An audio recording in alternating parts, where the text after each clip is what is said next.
आप सभी को नमस्कार एवं जय श्री राम।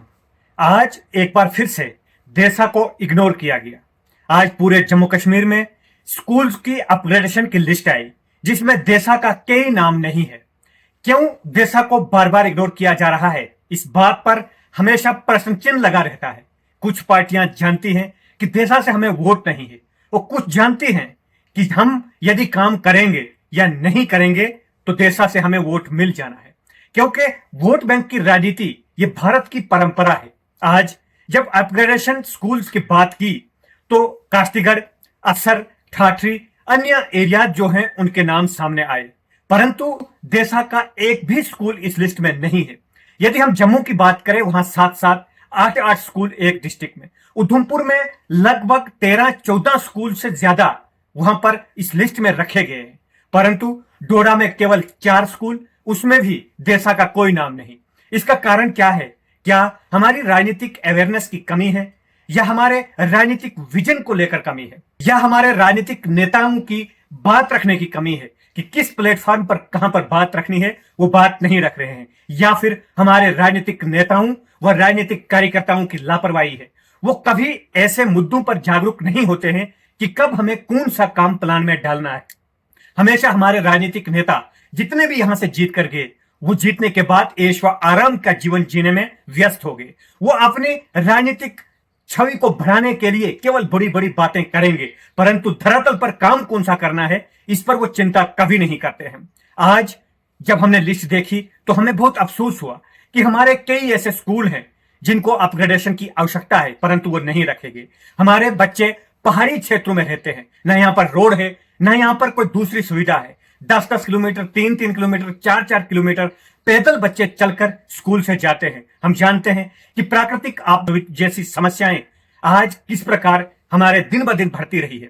बच्चे नाले, नदियां व ऐसे दुर्गम क्षेत्रों से पैदल चलकर स्कूल जाते हैं, किस प्रकार वो शिक्षा ग्रहण करेंगे। हमारी बहनें, हमारी लड़कियां दूर दूर तक उनको भी पैदल स्कूल में जाना पड़ता है, परंतु जब अपग्रेडेशन की बात आई तो देसा का नाम कहीं नहीं। सब जानते हैं, हमारे राजनीतिक नेता भी जानते हैं कि देसा पहाड़ी क्षेत्र है, यहां पर रास्ते जो है वो बड़े दुर्गम है, सड़क नहीं है, यहां पर अपग्रेडेशन की कितनी आवश्यकता थी इस बात को वो भली भांति समझते हैं, परंतु चिंता कोई नहीं करता है। क्योंकि कब किस ऑफिस में ये बात रखनी है, कब किस जगह पर इस बात को रखना है, तब इनको इस बात की जानकारी ही नहीं होती है। क्योंकि हमारे नेता कभी जम्मू, कभी दिल्ली, कभी बंबई, कभी राजस्थान ऐसे एरियाज में व्यस्त रहते हैं, अपने परिवारों की सुख सुविधा में व्यस्त रहते हैं, और हमारे जो उनके साथ कार्यकर्ता होते हैं उनको इस बात की भी जानकारी नहीं होती है कि हमने कब कौन सी चीज प्लान में डालनी है।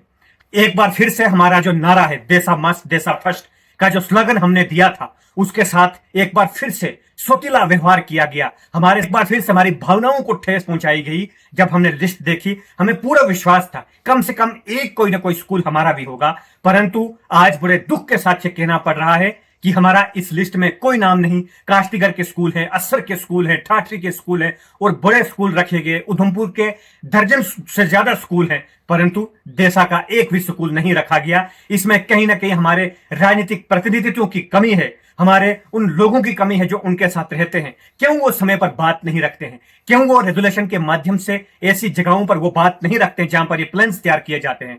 क्यों हमेशा देसा इग्नोर किया जाता है? जब सड़क आएगी तो सड़क हर जगह पर बनेगी, अंत में देसा में बनेगी। बिजली का प्लान बनाएगा, पूरे देश में बिजली हर जगह पर पहुंच जाएगी। जब कोई स्थान नहीं बचेगा तब देसा में बिजली पहुंचेगी।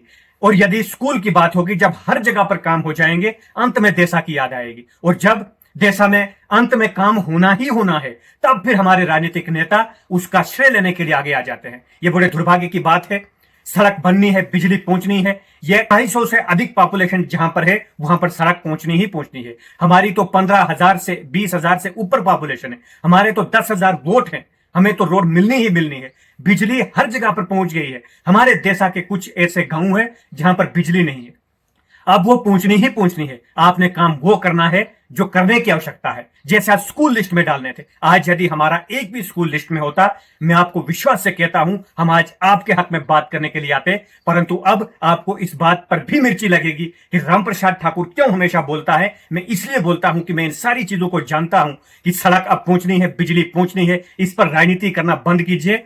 आपने यदि राजनीति करनी है तो ऐसे काम करिए जहां पर आपको इन चीजों का प्लान कब किस प्लान में डालने हैं उस वक्त ध्यान रखिए। जब नबार्ड में रोडें बनती थी, जब अन्य स्कीमों में रोडें बनती थी, जो हमारी स्टेट की स्कीम है, जो हमारे आरएनबी डिपार्टमेंट से स्कीमें बनती थी, तब आपने देसा का नाम नहीं रखा। प्रधानमंत्री ग्राम सड़क योजना के अंदर 250 से अधिक जहां पर पॉपुलेशन वहां पर बननी ही बननी है, आज उस पर आप राजनीति करने आए। आपने यदि राजनीति करनी है तो आप इन मुद्दों को ध्यान रखिए। ऐसे जो मुद्दे हैं जो प्लान में डाले जाते हैं, आप उस समय कहां होते हैं जब ये चीजें प्लान में डालनी होती हैं। आप तब ये चीजें प्लान में नहीं डालोगे और फिर कहोगे कि हम बहुत बड़ी राजनीति करते हैं। ये वोट बैंक की राजनीति करना बंद। देशा का यही चरित्र रहा है कि आपको वोट मिलता रहा है, परंतु अब मैं देशवासियों से निवेदन करता हूं कि हमारे जो प्रतिनिधि हैं, चाहे डीडीसीज हैं, बीडीसीज हैं, चाहे हमारे सरपंचेस हैं, चाहे हमारे एमएलएज हैं, एमपीज हैं, जितने भी लोग हैं, हमने इनको वोट देना है, देते रहे हैं, परंतु काम करना भी इनकी जिम्मेवारी है। ये अपनी जिम्मेवारी का भी एहसास करें। इस प्रकार की बात आप इनसे भी कीजिए। परंतु हमारे लोग आज भी जागरूक नहीं होंगे तो कब होंगे? क्या आप अपने बच्चों के लिए भी जागरूक नहीं हो सकते हैं? क्या आप अपने बच्चों के लिए भी अपने राजनीतिक नेताओं को प्रश्न नहीं पूछेंगे? क्या आपने केवल वोट बैंक की राजनीति का ही शिकार होना है? आप वोट जहां देते हैं आप वहीं दीजिए, परंतु उनसे प्रश्न भी पूछिए। और यदि आप प्रश्न नहीं पूछेंगे तो कल आपके बच्चे आपसे प्रश्न पूछेंगे। वो अशिक्षित रहेंगे, आपकी बेटियां अशिक्षित रहेंगी, वो एजुकेशन ग्रहण नहीं कर पाएंगी। कल जो लोग आज देशा के अंदर राजनीति करते हैं, उनके बच्चे डोडा जम्मू से पढ़ के आएंगे। आपके बच्चे वहां कंपटीशन नहीं कर पाएंगे, आपके बच्चे वहां पर मुकाबला नहीं कर पाएंगे, वो नौकरी हासिल नहीं कर पाएंगे। उन्हीं लोगों के बच्चे नौकरी हासिल करेंगे जो लोग आज आपसे वोट मांग रहे हैं। आज भी उनके बच्चे डोडा जम्मू पढ़ते हैं। वो नेताओं के पास जाकर कोई फॉरेन भेजने के लिए, कोई कंपनी में लगने के लिए, कोई गवर्नमेंट सीट निकालने के लिए वो लड़ते हैं। वो लीडरों के पास जाते हैं कि हम आपको देशा से वोट दिलाते हैं, आप मेरे बच्चे को फॉरेन भेजिए, आप मेरे बच्चे को गवर्नमेंट सीट दीजिए, आप स्कॉलरशिप में मेरे बच्चे को शिक्षा दीजिए, आप प्रोजेक्ट्स में लगाए। लेकिन गरीब बच्चे जो देशा के अंदर होते हैं, जो जिनके माता पिता वोट देते हैं, उनके माता पिता ही अपने बच्चों के दुश्मन बन जाते हैं। वो उन लोगों की बातों में भेज जाते हैं, परंतु अपने नेताओं को कभी प्रश्न नहीं पूछेंगे कि आपने हमारे बच्चों के लिए क्या किया। कभी एहसास करें। इस प्रकार की बात आप इनसे भी कीजिए ताकि हमारी जो मूलभूत सुविधाएं हमसे मिल सकें। यदि हमारे बच्चों को आज शिक्षा नहीं मिलेगी तो कल उनका बेहतर कैसे होगा, इस बात की हमें चिंता करनी पड़ेगी। अगर हम अपने बच्चों के बारे में नहीं सोचेंगे तो हम किसके बारे में सोचेंगे? वोट तो हम देंगे, वोट वो लोग नहीं देते हैं जो डोडा जम्मू रहते हैं, वोट हम लोग देते हैं। परंतु जब हमारे बच्चों का भविष्य की बात आएगी तब भी हम चिमचागिरी में लगे रहते हैं। हमें चिमचागिरी नहीं करनी है। हमें अपने मताधिकार का अगर प्रयोग जिन लोगों के हक में किया है, उनसे सवाल पूछना, उनसे काम लेना और समय पर काम लेना यदि हम नहीं करेंगे तो हम अपने बच्चों के साथ बहुत बड़ा खिलवाड़ करते हैं। स्कूलों में हमारे बच्चे नहीं पढ़ पाएंगे तो दोष हमारा है, माता पिता का है। उन माता पिताओं से मैं कहना चाहता हूं, आपने वोट तो दिए, परंतु आज जब आपके बच्चों के लिए स्कूल अपग्रेडेशन की बात आई तो क्यों किसी ने बात नहीं की? इस बात की चिंता आपको होनी चाहिए। भविष्य में आप सब लोग अपने जनप्रतिनिधियों को, एमपी से लेकर सरपंच तक, आप अपने जनप्रतिनिधित्वों को अपना प्रश्न पूछेंगे। मेरी यही निवेदन आपसे है, यही लोकतंत्र का सिद्धांत है कि परिणाम दो अथवा बाहर हो जाओ। यही कहते हुए आप सभी का बहुत बहुत धन्यवाद। जय हिंद, जय भारत, जय श्री राम।